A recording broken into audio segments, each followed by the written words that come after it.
Deciding who to draft 5th overall can be tricky because the 4 elite running backs that are obvious picks are typically always off the board. You don't want to get too risky, and that's why I would take Nick Chubb, and here's why.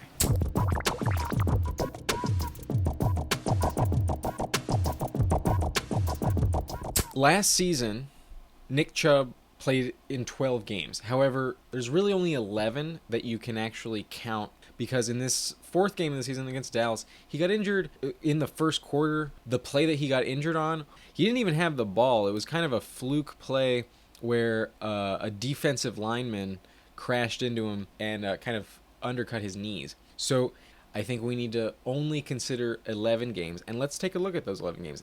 Okay, so when it comes to touches per game, Nick Chubb ranked 11th in the NFL last year with 18.2. Now, if you're only looking at touches per game, you would say, why would I draft him 5th overall if there's 10 other running backs getting more touches than him? But keep in mind, Alvin Kamara, who's considered in the top 4 elite tier of running backs, gets even fewer, only 18. So let's look a little bit deeper.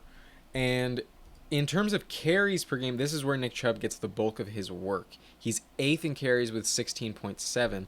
That means he's pretty low in the reception department.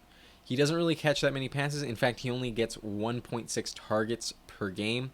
And in terms of the rest of the league, that ranks 61st. That's the bottom 26th. Normally, targets are the reason why you would prop up a player in terms of value.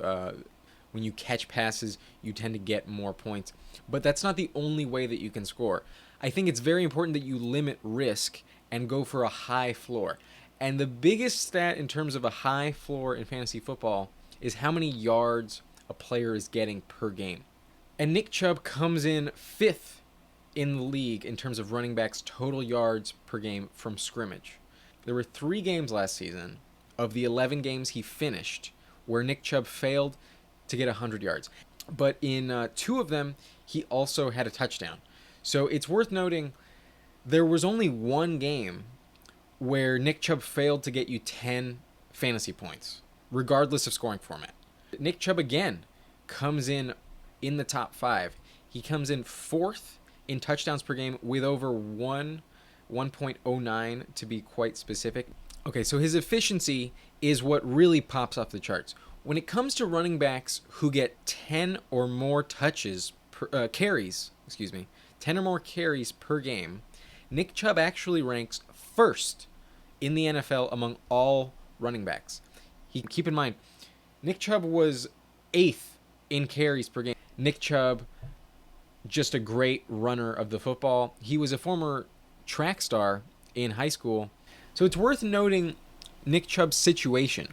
Most of the running backs, if not all of them ahead of him and in the top 10, have their backfield completely to themselves. They're not sharing the ball at the rate that Nick Chubb is with Kareem Hunt, his quote-unquote backup running back. Kareem Hunt gets a lot of touches, comparable to Mike Davis, who was a starter last year, David Johnson, another starter. So there's a lot of touches to be had in this backfield. And people always bring that up when they talk about Kareem Hunt. Oh, if Nick Chubb goes down, Kareem Hunt becomes a top 10 running back. He's super valuable. Well, what about the scenario where Kareem Hunt might get injured? If one of them were to go down, the other one gets a much larger workload. It's just inevitable. The point I'm trying to make here is if Nick Chubb's backup were to go down, it would affect him in a way that just isn't the case for any other top 10 running back. The backup behind an elite fantasy running back is not usually keeping a lot of touches away from him. There's as many as 15 that could also go to Nick Chubb. That's not going to happen. But there's potential that he skyrockets in value into the top 3.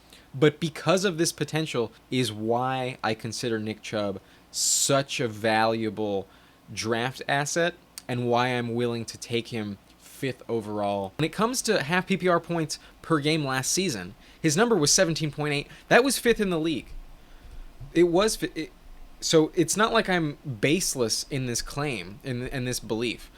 If I have the 5th pick in my fantasy draft, I am taking Nick Chubb.